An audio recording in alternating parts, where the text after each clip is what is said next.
Alright guys, today I'm just going to show you a quick little trick on how to blow out your overflow pipe. So your overflow is going to be the 90-degree angled pipe. It's going to be on the side of the house. And the way that it works is that whenever the pool water gets too high, it is going to drain through one of these holes. One of them is your skimmer, the other one is your overflow. And you can tell because only one of them has suction. So I can tell you right now, this is going to be the overflow. So here is how you use a vacuum to blow that out. So hook up the vacuum just how you would. And you have to prime the vacuum line. So I'm going to dump this in the water with the vacuum head first.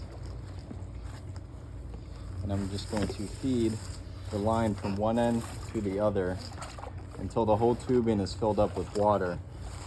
Okay, so now the whole tubing is filled with water. I'm going to hook it up to the suction, which will be your skimmer. Oops. Okay, now is the tricky part. I actually have to remove the tubing from the vacuum head. And you have to keep everything in the water. So I just disconnected the vacuum. I still have the other tubing in the water and there's suction to it. What I'm going to do, okay, so I have this still underwater. It's got good suction. I am going to feed it into the other hole, and that is gonna basically suck up any clogged debris from your overflow. I'm only gonna hook it up for like 3 to 5 seconds, and you'll start to even hear and see that it'll burst open once you remove it.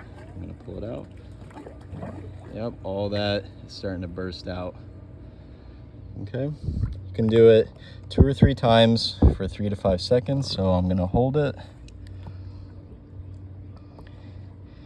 and I'm gonna pull it out and it'll burst open. This might introduce some air into your system, so if you need to, you can expel that through your filter. And when I'm done, I will just remove the suction and this should be blown up.